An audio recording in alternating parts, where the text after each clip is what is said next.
Meus irmãos, a paz do Senhor, que maravilha ter você mais uma vez aqui conosco.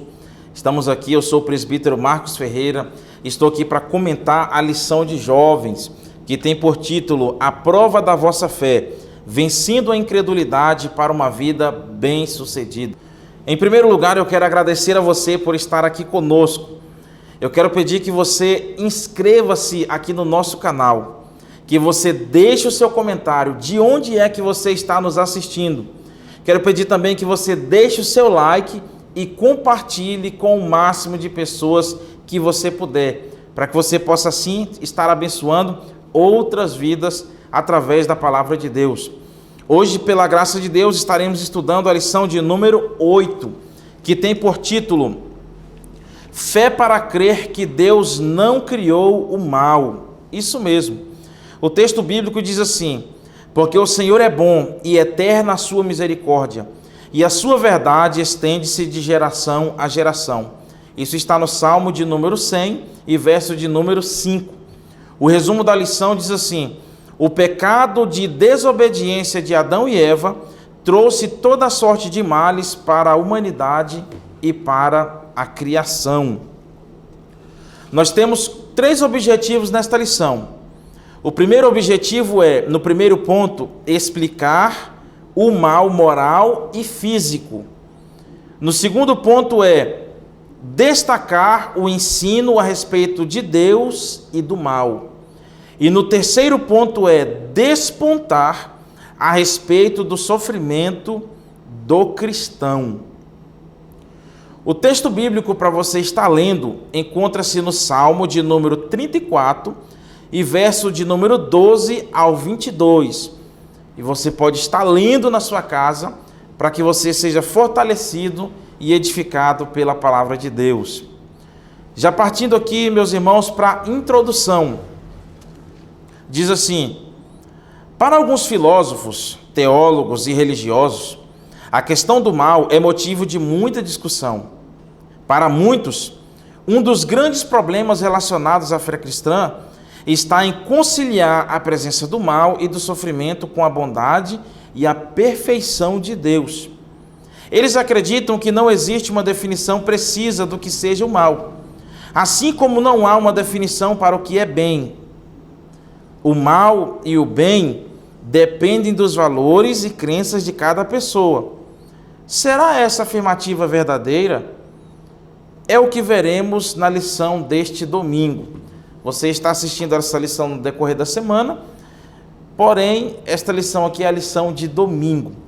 Já partindo aqui para o primeiro ponto da lição, que tem por título o mal moral e físico. Nós vemos pela palavra de Deus que no princípio Deus criou tudo perfeito. O homem Deus criou perfeito. As coisas que existem no mundo Deus criou perfeito. Em Gênesis no capítulo 1 você pode ver que o texto diz: e Deus viu que era bom. Todas as coisas que Deus criou em cada dia da criação, Deus viu que era bom. Ou seja, era algo extraordinário. Era algo, obras das mãos do Criador. Então, era perfeito. Só que, pela palavra, nós entendemos que todo o mal existente no mundo, preste muita atenção, todo o mal que existe no mundo não é obra de Deus, não foi Deus que criou. Deus não é a origem do mal. O mal que existe no mundo, ele entrou por causa do pecado. O pecado de Adão, o pecado de Eva, o pecado original que entrou no mundo. Em Eclesiastes, no capítulo 7, versículo 29, diz assim: vede, isto tão somente achei, que Deus fez o homem reto, ou seja, no princípio Deus fez o homem reto, perfeito, mas ele buscou muitas invenções. O homem buscou muitas invenções, pecando contra Deus, afastando-se de Deus. E o que é pecado? Pecado é a desobediência à palavra e à vontade de Deus. Isto é pecado. Em Romanos, no capítulo 5, versículo 12, diz assim: pelo que, como por um homem entrou o pecado no mundo, e pelo pecado a morte, assim também a morte passou a todos os homens, e por isso todos pecaram. Ou seja, Diante de Deus, todo ser humano é um pecador. O pecado entrou no mundo, consigo trouxe consequências, trouxe dores, angústias, morte, destruição. O propósito de Deus para a humanidade não era esse. Mas Deus, ele criando o homem com livre-arbítrio, o homem usou esse livre-arbítrio para poder transgredir e afastar-se de Deus e pecar contra Deus. A palavra nos mostra que quando eles pecaram, Deus tinha dado uma ordem para eles, que eles poderiam comer de todas as árvores do jardim. Confira na sua Bíblia, Gênesis no capítulo 2, versículo 15 ao 17, diz assim: E tomou o Senhor Deus, o homem, e o pôs no jardim do Éden para o lavrar e o guardar. Prestem muita atenção. Isso aqui é antes da queda. Antes da queda, o homem já trabalhava. Muita gente erroneamente diz assim: o trabalho é consequência do pecado. Isto é um grande engano. Deus, ele criou o homem para poder trabalhar, lavrar a terra, cuidar do jardim. No versículo 15 diz: E ordenou o Senhor Deus ao homem, dizendo: De toda árvore do jardim comerás livremente. Prestem muita atenção que Deus não está proibindo aqui. Deus está dizendo: você pode comer de qualquer uma das árvores aqui do jardim. Versículo 16: Mas da árvore do conhecimento do bem e do mal, dela não comerás, porque no dia em que dela comeres, certamente morrerás. Ou seja, Deus, ele disse que eles poderiam comer livremente de qualquer das árvores do jardim, exceto de uma.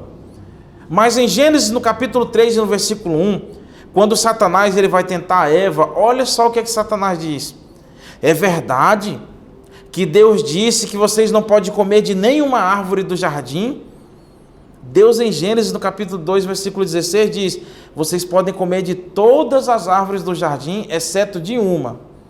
Satanás, quando vem tentar Eva, ele diz: É verdade que Deus disse que vocês não podem comer de nenhuma? Ou seja, o que Satanás estava querendo dizer? Rapaz, mas que Deus ruim. Esse Deus de vocês é ruim demais. Por que perdeu seu tempo servindo a ele? Um Deus ruim desse jeito. Só que era um engano de Satanás. E como todos vocês sabem, o homem, a Eva comeu, trouxe para o seu esposo, e ali o pecado entrou na humanidade. Com o pecado entrando na humanidade, veio as suas consequências. Nós vemos que o conceito secular de bem e de mal depende do ponto de vista de cada pessoa, mas isto é um conceito secular. Nós que somos cristãos, temos como conceito de bem e de mal baseado nas escrituras sagradas, que nos leva à comunhão com Deus e à comunhão com o próximo. Entendemos que todo ser humano, por pior pecador que seja, ele tem a oportunidade de se relacionar com Deus. Deus, ele não quer que nós sejamos ignorantes. Em 2 Timóteo, no capítulo 2, versículo 4, o texto diz que Deus, ele quer que todos os homens se salvem e venham ao pleno conhecimento da verdade. Deus, ele não quer que o ser humano seja ignorante. Em 2 Coríntios, no capítulo 5, versículo 17, o texto diz que quem está em Cristo é nova criatura, as coisas velhas se passaram e tudo se fez novo. Entendemos pela palavra de Deus que o ser humano, por mais pecador que seja, por mais mal que ele seja, ele tendo um encontro genuíno com Cristo, ele tem a sua vida transformada. Como diz em Efésios, capítulo 4, versículo 28, aquele que roubava, não roube mais. Por que não roube mais? Porque ele teve um encontro com Cristo Jesus. Antes trabalhe, fazendo com as próprias mãos o que é bom, para que tenha o que repartir com o necessitado. Ou seja, é uma pessoa que teve um encontro genuíno com Jesus. Uma pessoa que teve um encontro e foi transformado por Deus. Por mais mal que essa pessoa seja, independente dos erros que ela cometeu no passado, no momento em que ela se converte a Cristo, entrega a sua vida a Cristo, ela tem a sua vida transformada e passa ali a viver como uma nova pessoa, como um cidadão de bem na sociedade. Amém? Partindo aqui para o segundo ponto da lição, que tem por título Deus e o mal. Eu faço uma pergunta para você, a pergunta que o comentarista faz na lição: Deus é mau? Deus é mau? É claro que não. Deus não é mau. O Salmo de número 25 e verso de número 8, leia na sua Bíblia, diz assim: bom e reto é o Senhor, pelo que aponta o caminho aos pecadores. Deus é tão bom, tão maravilhoso, que você mesmo sendo um pecador, mesmo eu sendo um grande pecador, Deus ele olhou e nos apontou o caminho da salvação, o caminho do perdão, o caminho de uma nova oportunidade. O Salmo de número 34, verso 8 diz: provai e vede que o Senhor é bom. Feliz é aquele que nele se refugia. Como que você vai saber da bondade de Deus? Provando. Imagine que eu estou aqui com um copo de suco de laranja, agora na minha mão. Como que eu vou saber esse sabor, se ele é saboroso ou não? Provando. Você pode ter mais ou menos uma ideia de como será o sabor desse suco de laranja. Mas eu tenho plena noção. Por quê? Porque eu estou provando. Louvado seja Deus. A palavra nos mostra que devemos ter comunhão com Deus. E a palavra nos mostra que há a lei da semeadura. Em Gálatas, no capítulo 6, versículo 7, diz: não erreis, de Deus não se zomba. Tudo que o homem plantar, ele também colherá. Ou seja, nós temos a capacidade de escolha. E se escolhermos errados, nós sofreremos as consequências. Certa vez, eu fui questionado por um rapaz. Ele me fez uma pergunta assim, eu estava dentro de um táxi, e pelo próprio taxista, ele olhou para mim e falou assim: irmão, você é crente, né? Eu falei: graças a Deus. Ele: rapaz, vou te fazer uma pergunta. Tu não acha que Deus é mau, irmão? Deus é tão mau, eu acho que Deus é muito mau. Mas por que tu acha isso? Ele falou: porque Deus ele vai lançar o homem no inferno, isso é uma maldade muito grande. Deus poderia não lançar o homem no inferno. Eu olhei para ele e falei: não, meu irmão, Deus é muito bom. Deus é tão bom que o homem estando condenado ao inferno, Deus ele enviou o seu Filho, Jesus Cristo, o próprio Filho dele, para morrer, para perdoar os nossos pecados. Hoje o homem vai para o inferno não é porque Deus lança ele lá não, é porque o próprio homem se lança no inferno. Como que ele se lança no inferno? Rejeitando o perdão que já está oferecido por meio de Cristo Jesus. Não aceitando Jesus como Senhor e Salvador da sua vida. Decidindo viver uma vida de pecado, de adultério, de prostituição, de engano, de mentira. E não vivendo uma vida para Deus e com Deus. É isso que lança o homem no inferno. O homem que se lança no inferno quando ele não acredita que existe um Deus que é capaz de perdoá-lo. Um Deus que é criador de todas as coisas. E assim nós tivemos um diálogo. Porque é isso, meus irmãos. Deus é maravilhoso, Deus é bom. A Bíblia diz, meus irmãos, que Deus é santo, que Deus é bom. A Bíblia diz que Deus ele é maravilhoso. Em 1 de João, no capítulo 1, versículo 5, diz assim, ó: Deus é luz e não há nele treva nenhuma. Deus ele não é o criador do mal. Muita gente interpreta o texto de Isaías, no capítulo 45, versículo de número 7, que fala que Deus criou o mal e criou o bem, mas eles interpretam de maneira errada. Qual que é o sentido do texto ali, quando fala que Deus criou o mal? O sentido do texto ali está falando sobre o juízo de Deus. Que Deus ele lançará juízo sobre as pessoas, sobre os ímpios, sobre os pecadores. É esse o sentido. Quando está falando de um julgamento de Deus. É diferente. E a Bíblia nos mostra que Deus ele é santo, que Deus é amor, mas também que Deus é justo, Ele é juiz. Em Apocalipse, no capítulo 16, versículo 7, diz assim: e ouvi o altar responder: sim, Senhor, Deus Todo-Poderoso, verdadeiros e justos são os teus juízos. Pela palavra de Deus nós vemos que Deus, Ele sendo justo, Ele sendo juiz, Ele julga, mas antes Ele dá a oportunidade para o arrependimento. Você vai ver na palavra de Deus que sempre quando Deus mandou algum juízo sobre o povo, antes Deus avisou por muitas vezes para que o povo se arrependesse, para que o povo se convertesse. O povo que com o coração duro nunca quiseram se converter e se arrepender a Deus. Por isso Deus mandou o juízo sobre eles. A palavra nos mostra que Deus, Ele sempre dá a oportunidade das pessoas se arrependerem.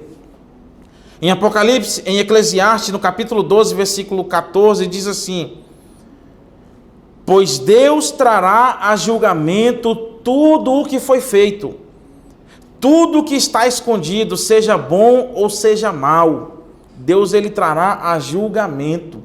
Em Romanos, no capítulo 2, versículo 2, diz assim: pois sabemos que o juízo de Deus contra os que praticam tais coisas é conforme a verdade. Eu tenho uma palavra para você neste momento: o juízo de Deus virá sobre este mundo. Assim como Deus julgou muitas pessoas no passado, o juízo de Deus virá sobre este mundo. Por isso eu digo para você: arrependa-se. Arrependa-se pelos seus pecados. Arrependa-se pela maldade do seu coração. Arrependa-se pelos seus erros e converta-se, entregue-se a Jesus, porque ainda dá tempo de você escapar do juízo divino. O juízo de Deus virá sobre a humanidade. Então eu concluo aqui dizendo esta parte do segundo ponto: arrependa-se, volte-se a Deus, entregue o seu coração ao Senhor, porque Deus é bom. O juízo de Deus é para os ímpios e pecadores, e pela graça de Deus podemos ser livres em Cristo Jesus. Já partindo aqui para o terceiro ponto da lição, meus irmãos, que tem por título o cristão e o sofrimento. Um cristão, ele pode sofrer? Um cristão, ele pode passar decepções? Um cristão, ele pode morrer de uma doença incurável? Com certeza sim. O mundo hedonista, eles têm uma visão, uma compreensão diferente. Hedonismo é aquele sistema onde eles têm a ideia de em busca de prazer. O mundo hedonista, eles não conseguem entender como que um Deus tão bom pode permitir alguém sofrer, passar por sofrimento. Mas nós, pela palavra de Deus, vemos que em João no capítulo 16, versículo 33, Jesus disse assim: olha, no mundo tereis aflições, mas tende bom ânimo. Para quem que Jesus estava falando aquilo? Para crente salvo, com nome no livro da vida. Pessoa que estava salva em Cristo Jesus, que vai passar a eternidade com Ele. Jesus está dizendo: no mundo tereis aflições. Como cristãos, não estamos isentos de passar por angústias, por decepções, por sofrimentos. Por exemplo, em Josué, no capítulo 6, versículo 12, Josué, quando estava ali na luta contra Jericó, no versículo 12 nos diz que eles estavam levando o quê? A arca de Deus, a arca da aliança. O que era a arca da aliança? Símbolo da presença de Deus. Entenda uma coisa: você ter a presença de Deus na sua vida não significa que você não passará por algumas aflições, por alguns sofrimentos, por algumas angústias. Não significa. Mas ter a presença de Deus nos momentos de angústia, nos momentos de aflições e nos momentos de dificuldades é de suma importância para as nossas vidas, porque Deus, Ele nos conforta diante das aflições e das nossas necessidades. Em Isaías, no capítulo 53, Isaías retrata o Cristo que sofreu, o Cristo que padeceu, o Cristo que ia padecer, que ia sofrer. Em Gênesis, no capítulo 22, nós vemos que Deus, Ele prova a Abraão. O texto diz: e colocou Deus a Abraão à prova. pedindo ali o seu único filho, o seu filho herdeiro, como sacrifício. Imagina a aflição de Abraão naquele momento. O cristão passa aflição. Agora há uma diferença. Eu preciso compartilhar isso aqui com você. Há uma diferença entre provação e consequência. Eu já falei isso em algumas lições passadas. Quando você está sendo provado, é um propósito de Deus. A Bíblia diz que Deus, ele prova quem ele ama e açoita qualquer um que ele toma por filho. Deus, ele prova. Porém, a consequência é o quê? É quando você toma uma decisão fora da vontade de Deus. Uma decisão precipitada. Você às vezes tomou uma decisão no momento de raiva, no momento de ira, tomou uma decisão precipitada, só porque você estava emocionado. Depois a emoção passou e as consequências ficaram da sua decisão. Então temos que ter muito cuidado com isso. Mas o cristão, ele pode passar por algumas provações, algumas situações que trazem tristeza. Por exemplo, quando a gente de repente perde um parente, um ente querido, uma pessoa que a gente amava muito, causa sofrimento. Quando de repente, às vezes a pessoa tem um diagnóstico de uma doença incurável. Quantas pessoas que nós conhecemos e que nós amamos, crentes fiéis a Deus, que às vezes morreram de câncer, morreram de AVC, um infarto. Quantas pessoas que conhecemos que às vezes sofreu na hora da sua morte, e às vezes nós não compreendemos isso. É difícil de entender essas coisas. Mas Jesus disse: no mundo tereis aflições. Há momento em que nós sofremos, que nos angustiamos, que o nosso coração fica apertado. Há momentos em que nós choramos, porque somos seres humanos, estamos sujeitos ainda, estamos neste mundo cheio de pecado, cheio de angústias, pessoas nos decepcionam, pessoas nos ferem. Este mundo que está aqui, como a Bíblia diz, o mundo jaz no maligno. Mas eu tenho uma palavra para você neste momento: não perca a esperança. Por maior que seja o sofrimento que você está passando neste momento, não perca a esperança. A nossa esperança, ela está em quem? Está no Deus vivo, no Deus verdadeiro. Eu gostaria de compartilhar com você o Salmo de número 46, e verso de número 1 diz assim, ó: Deus é o nosso refúgio e fortaleza, socorro bem presente na hora da angústia. No momento de aflição, de tristeza, que o coração está miúdo, está apertado, é momento de você dobrar os seus joelhos e prostrar-se diante de Deus, pois Ele é o nosso socorro bem presente na angústia. O Salmo de número 30 e verso de número 5, a parte B do Salmo diz assim: o choro pode durar uma noite, mas a alegria, ela vem pelo amanhecer. A Bíblia nos diz que o choro dura uma noite. Às vezes você está sofrendo neste momento, mas tenha certeza e confiança de que Deus está no controle de tudo. Ele não perde o controle de nada. Deus está no controle dessa situação. Eu ainda deixo para você o texto de Apocalipse, no capítulo 21, e versículo de número 4. O texto nos diz assim, olha: e Deus limpará dos seus olhos toda lágrima. Isso aqui é quando nós chegarmos lá no céu. Deus limpará dos seus olhos toda lágrima, e não haverá mais morte, nem pranto, nem clamor, nem dor, porque já as primeiras coisas são passadas. É por isso que é importante nós estarmos conectados com Deus, firmes com o Senhor. Tem esperança diante dessa situação. Todo cristão, ele pode passar por aflição, por algum sofrimento, mas nós sabemos que Deus, ele não criou o mal. Nós sabemos que a nossa confiança, a nossa força, ela vem do Senhor.